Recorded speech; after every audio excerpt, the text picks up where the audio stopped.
Chapter 9, Digital Media. The use of digital media in contentious politics in Latin America, with major implications for everything going on around the world right now. The question that we're looking at really is, when do social movements in Latin America start using digital media, rather than simply traditional means of politics? We have three hypotheses here that we're going to be testing in 5 different cases. All right? The first one, diffusion hypothesis. This is internet domestication rates. Basically, the higher the internet domestication rate, the more likely social movements in that country are to use digital media. Makes sense. Second hypothesis, demographics matter. Those who are younger, more educated, live in urban areas, non-indigenous populations, are more likely to use the internet. Now, we here are adding non-indigenous, and we really have not talked about this demographically in any of our other studies before. So I will take a moment to address this. In Latin America, you have the impoverished. Poverty exists in every country. However, in Latin America, if you look at the impoverished, and then you look at indigenous groups, inequality of the impoverished in Latin America is huge. Those who are part of indigenous groups have an even stronger impoverished rate and degree of poverty than those who are of the national ethnicity or race. So here we're saying, basically, for demographic hypothesis, if you're an indigenous group, you are more than likely in the lower tier of socioeconomic status. Right? So it is important we point this out, because a lot of Latin American literature does focus on inequality between those groups. So, okay, that's demographic hypothesis. Those who fit that category are more likely to use digital media in social movements. And then structural hypothesis. Social movements that have hierarchies are less likely to use social media or digital media. And those social movements that have horizontal structures, grassroots movements, are more likely to use digital media. All right, that's pretty big. So 3 major hypotheses: diffusion, demographic, and structural. Now we'll take a quick look at our 5 cases, and then we'll talk about our outcomes. How do our hypotheses measure up in our 5 different Latin American cases?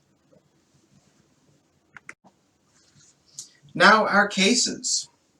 We look at Argentina, Brazil, Dominican Republic, Peru, and Uruguay. In Argentina, there was a no to the paper pulp mill movement. Basically, Argentina and Uruguay share a river as a border. Uruguay Corporation opened up a paper pulp mill, started polluting the river on both sides. Social movement in Argentina arose to protest against it. Brazil, Clean Sheets campaign. This was a campaign predicated on the idea if you were going to run for office in Brazil, you could not have been previously convicted of a felony or political corruption. Imagine that. You have to make a law that says that. Dominican Republic. The government had given permission to a corporation to open up a cement factory in a national park reserve. Protest movement came up against it. Peru, against the laws of the jungle campaign. The government started giving out mining rights into the jungle that was controlled by a more autonomous indigenous group that went against previous agreements, and a social movement started against it.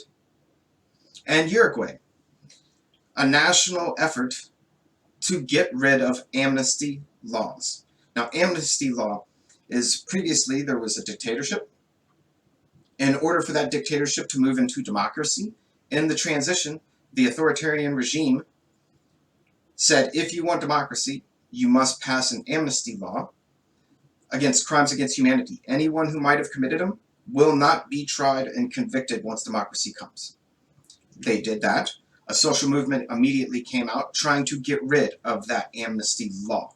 so that they could try people for crimes against humanity committed during the authoritarian regime. All right, and what we're going to look at next, we're not going to look at so much of the outcomes. Were these movements successful or not? We're going to look at rather which of our hypotheses were successful, which of our hypotheses had the most outcomes that matched with what they were predicting in the chapter. So I'll briefly give you the outcomes. But remember, our hypotheses are not, do digital media help social movements become more successful? That's not our hypotheses, that's not our theories here.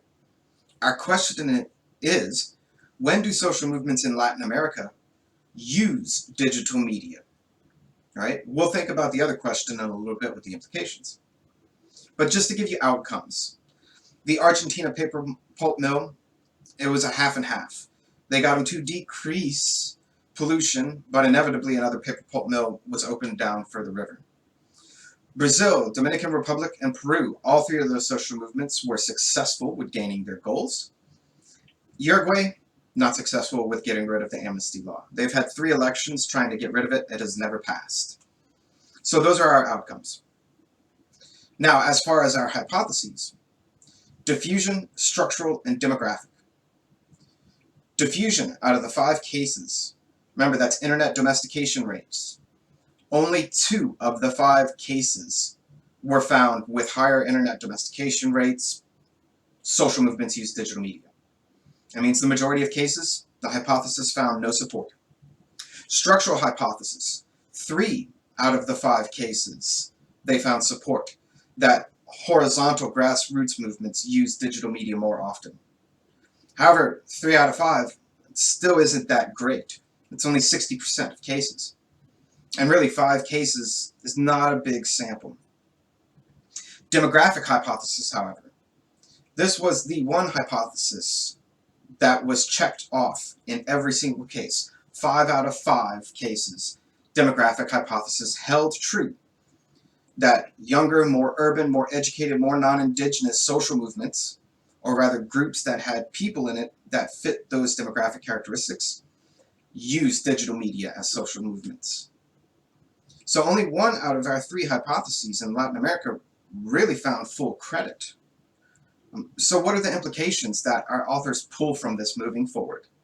There are 3 major implications that we're going to talk about. So what are our characteristics within a country that make it most likely for social groups to use digital media? Well, number 1, demographics, where you have social movements made up of younger demographics, more urban, more educated, more non-indigenous groups, but also where traditional political forms of participation really aren't necessarily that effective. Also, where you have enough political openness to take advantage of it. Here we're talking about level of democracy. And where internet diffusion is at least high enough to where people can take care of it or take advantage of it. So those countries with internet domestication around 5%, probably not enough. But if you're 40 or 50%, put all of these together, and these will be countries where social movements will likely take advantage of digital media. However, that being said, are all countries in the world, out of the 200 that are out there, how many of them have 40 to 50% internet domestication rates? How many of them have political systems open enough to take advantage of free speech? These are very important questions.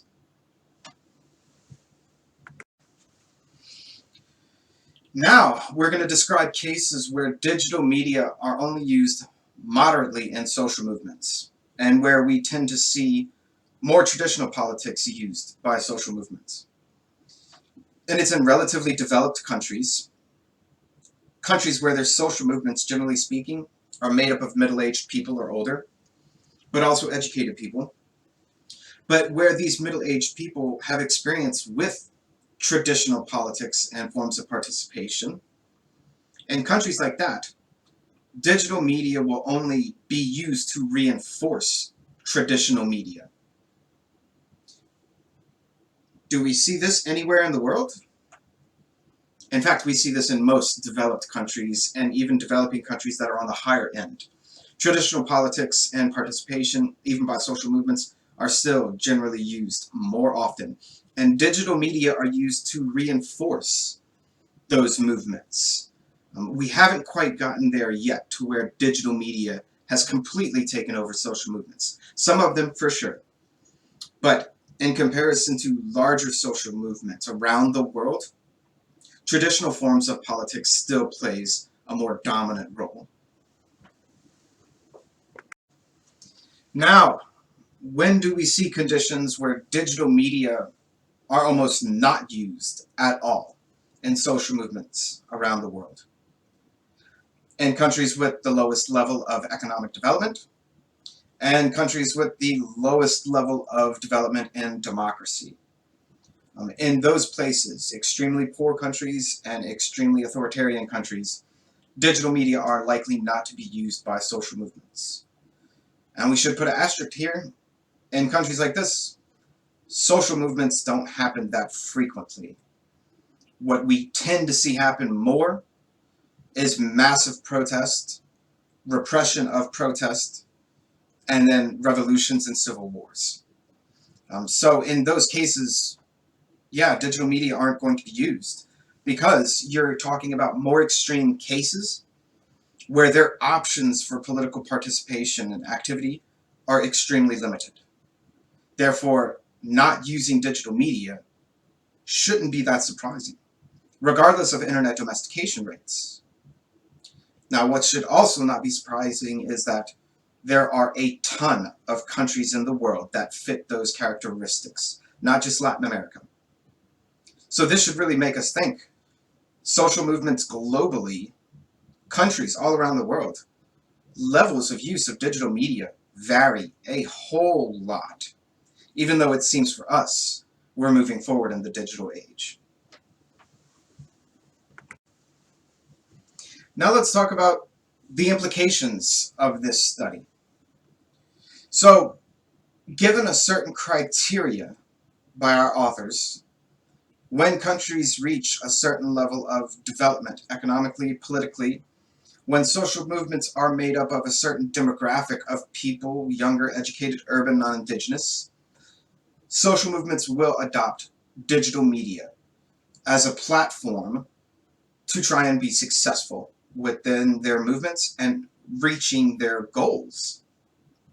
However, we automatically have to think, will digital media, though, help them be any more successful?